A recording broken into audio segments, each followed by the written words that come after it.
পোষণ মাহৰ এই কাৰ্যসূচীত উপস্থিত CDPO ৰীতা চেতিয়া ডাঙৰীয়ানী, উপস্থিত SDMO নাহৰণী BP কালুৱা ডাঙৰীয়া, নাহৰকটীয়া PHCৰ SDO মানস দেৱনাথ ডাঙৰীয়াকে প্ৰমুখ কৰি এই অনুষ্ঠান এই বিভাগত জড়িত থকা বিভিন্ন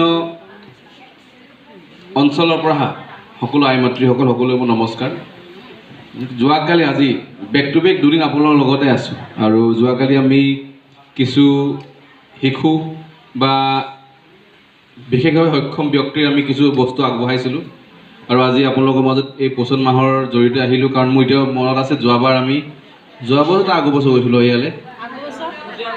বিদ্যা মন্দিৰত আপোনালোকৰ মাজলৈ যোৱাৰ মনত আছে, কিন্তু বেছি সময় থাকিব পৰা নাছিলোঁ। আজি এই গৰম দিন হোৱাৰ স্বত্বেও আপোনালোকে যে ধুনীয়াকৈ অনুষ্ঠিত কৰিলে, সকলোকে ধন্যবাদ জনাওঁ। মোৰ বিশেষ ক'বলগীয়া এটা কথা আপোনাক অনুৰোধ কৰিব বিচাৰোঁ, কাৰণ ইয়াত বহুতখিনি মহিলা আছে। অংগনবাদী কৰ্মীয়ে অৰুণোদয় পায় নাপায় মই নাজানো, পায় নাপায় এনেকৈ নাপায়। চ' সেইটো এতিয়া ঢেৰ ডিচিশ্যনটো চৰকাৰে ল'ব লাগিব যে পাৰি নোৱাৰি। কিন্তু মই এষাৰ কথা কালি আমাৰ CDPO ডাঙৰীক কৈছিলোঁ যে আপোনালোকৰ কিছু কিন্তু এটা খুব মহৎ কাম আমি কৰিব পাৰোঁ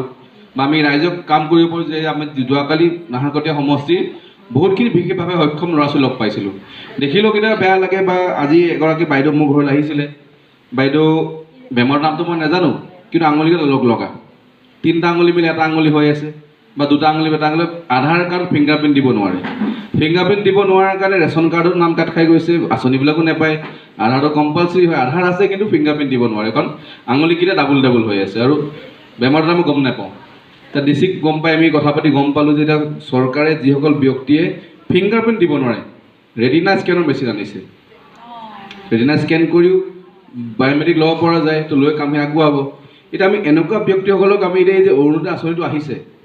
বহুত এনেকুৱা ব্যক্তি আছে আপোনালোকৰ অঞ্চলবিলাকত যিসকল ব্যক্তিয়ে বিশেষভাৱে সক্ষম হোৱাৰ স্বত্তেও ক'ৰবাত নে ক'ৰবাত থাকি যায়। মই যোৱাকালি কৈ গ'লোঁ, আজি আপোনাক আকৌ অনুৰোধ কৰোঁ যে আপোনালোকৰ অঞ্চলৰ যদি আপোনালোকে ভাবে যে বিশেষভাৱে সক্ষম ব্যক্তি আছে, পাৰ্চেণ্টেজটো বাদ দিয়ক, যি হ'ব পাৰে আপোনালোকে স্বীকৃতি কৰি দিব লাগিব। মোৰ বিশ্বাস আপোনালোকৰ ওপৰত। এই ডক্টৰ যাব, মেডিকেল কেম্প বহিব, চাৰ্টিফিকেট সময় লাগিব পাৰে, তেতিয়াহ'লে অৰুণোদয় পাৰ হৈ যাব। সেইকাৰণে আপোনালোকে যদি ৰেচন কাৰ্ড নাই, ৰেচন কাৰ্ড আছে আমাৰ ৰীতা বাইদেউ ধুনীয়াকৈ নিজৰ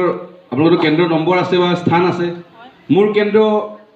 হিচাপত এই দুজন ব্যক্তি আমুকটোভাৱে সক্ষম নহয়, নাম এড্ৰেছ ফোন নম্বৰ দি দিলে আমি এই এতিয়া লগে লগে আৰম্ভ হোৱা প্ৰক্ৰিয়াটো আমি এটলিষ্ট সেইসকল ব্যক্তিক আমি দি দিব পাৰোঁ। যদি আপোনালোকৰ ওচৰতো কালি কেতিয়াবা আহিব পাৰে নহয় যে আমি আজি মোৰ ভৰি এটা নাই, বাইদেউ আপোনালোকেতো আশা কৰ্মী, আপোনালোকে সহায়িকা, আপোনালোকে অংগনবাদী কৰ্মী, আপুনি কি দিলে আমাক বুলি ক'লে কেতিয়া মোৰ ওচৰলৈ আহে বা নিশ্চয় চাগে আপোনালোকৰ ওচৰলৈ আহে যে আপোনালোকেতো এনেকৈ কৰি আছে, আপোনালোকেতো ডিপাৰ্টমেণ্টৰ মানুহ হয়, মই কি পালোঁ। এটলিষ্ট এতিয়া আপোনালোকে ক'ব বিচাৰে তহঁতৰ অৰুণোদয়টো মই কৰাই দিছোঁ। তো এই বিশেষভাৱে সক্ষম অৰুণোদয়সকলৰ দায়িত্ব মই আপোনাক দিব বিচাৰিছোঁ, যাতে আপোনালোকে খালি লিষ্টখন যদি আপোনালোকে ভালকৈ নিদিয়ে মই কেনেকৈ পাৰিম। মই চিনাকি মানুহ পাৰিম বা আমাৰ কিছুমান মানুহে মোক নাম কিছুমান দিব, কিন্তু আপোনালোকে বেলেগ নাম নহয়, অকল বিশেষভাৱে সক্ষম ব্যক্তিসকলৰ তালিকাখন নাম, ফোন নম্বৰ, এড্ৰেছ এটা ফৰ্মেট বনাই দিম বুলি কৈছে অফিচৰ পৰা। কেনেকৈ ফৰ্মেট মানে কি, এখন কাগজ দিব য'ত নাম, ফোন নম্বৰ, ঠিকনা থাকিব, পাৰিলে ফটোখন। পাৰ্চেণ্টেজ মই এইটো কাৰণে কোৱা নাই, কাৰণ যদি কাৰোবাৰ নাই আপুনি উলিয়াব গ'লে সময় লাগিব, থাকি গ'লে কেতিয়া চৰকাৰে 2 বছৰ পিছত দিব, থাকি যাব। সেইটো আপোনালোকে এইটোতো বেছি টান কাম নহয় চাগে, আপোনালোকে টান কাম চিনি পায়। কোনোবাই যদি কয় মই অৰুণোদয় পাওঁৱেই আকৌ দিব লাগিব, কাৰণ এতিয়া আগৰবিলাক বন্ধ কৰিছে,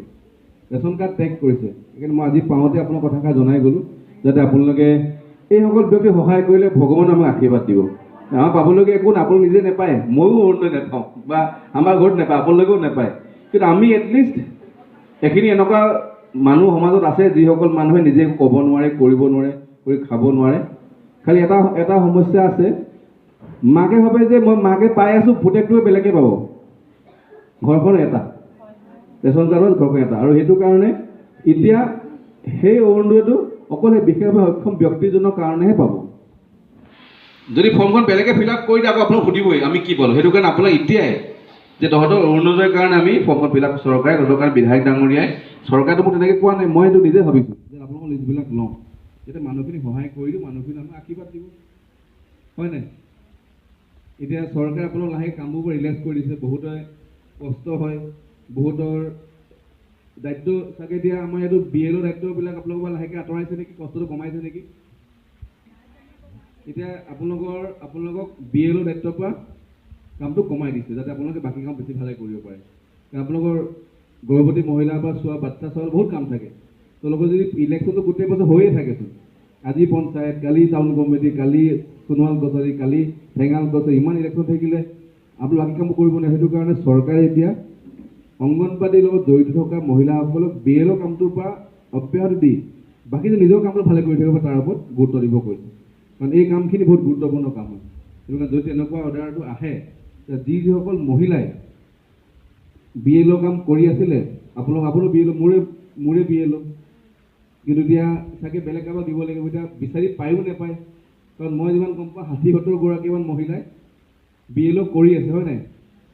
কিমান আছে আপোনালোকৰ ইয়াত BLO কিমান আছে আপোনালোক হ'ব তো এতিয়া যদি BLO পৰা অব্যাহতি দিয়ে তেতিয়া আপোনালোকে নিজৰ কামখিনি বেছি কৰিব পাৰিব BLO হ'লেগে বেলেগ বেনিফিট পায় নেকি বছৰত কিবা এটা বছৰত কিবা সেইটো কাৰণে মই ৰেচন কাৰ্ড আপোনাৰ কাৰ কাৰ আছে কাৰ কাৰ নাই চবৰ আছেনে কাৰ কাৰণে হাত দাওচোন হ'ব ৰেচন কাৰ্ডখনো মই কৰাই দিব পাৰোঁ কাইলৈৰ পৰা মোৰ ঘৰত ফৰ্ম থাকিব আপোনালোকে ৰেচন কাৰ্ডৰ ফৰ্মখন কাৰণ ৰেচন কাৰ্ডৰ কেটেগৰী হৈছে বছৰে 4 লাখ টকাৰ তলৰ ইনকম তো 4 লাখ টকাৰ ইনকম বছৰত নহয় চাগে হয় জানো 4 লাখ দৰমহা পায় জানো আপোনালোকে বছৰত নেপায় সেইটো কাৰণে আপোনাৰ ৰেচন কাৰ্ডখন পোৱাৰ যোগ্য সেইকাৰণে যিসকল মহিলাই ৰেচন কাৰ্ড পোৱা নাই যাতে মোক যোগাযোগ কৰে মোৰ ঘৰত ফৰ্ম কাইলৈৰ পৰা আহিব আপোনালোকে বা এখন লিষ্টে বনাই লওক মই আপোনালোকে দায়িত্ব দিছোঁ লিষ্ট বনাই আপোনালোকখিনি মোৰ ভিতৰৰ পৰা আমাৰ নাহৰকটীয়াত কিমান আছে আপোনালোকৰ নিচিনা মানুহ বাইদেউ ৰীতা বাইদেউ আপোনালোকৰ কিমান সংখ্যা আছে নাহৰকটীয়াত সকলো মিলাই সহায়িকা কৰ্মী মানে সেই লেভেলত হয়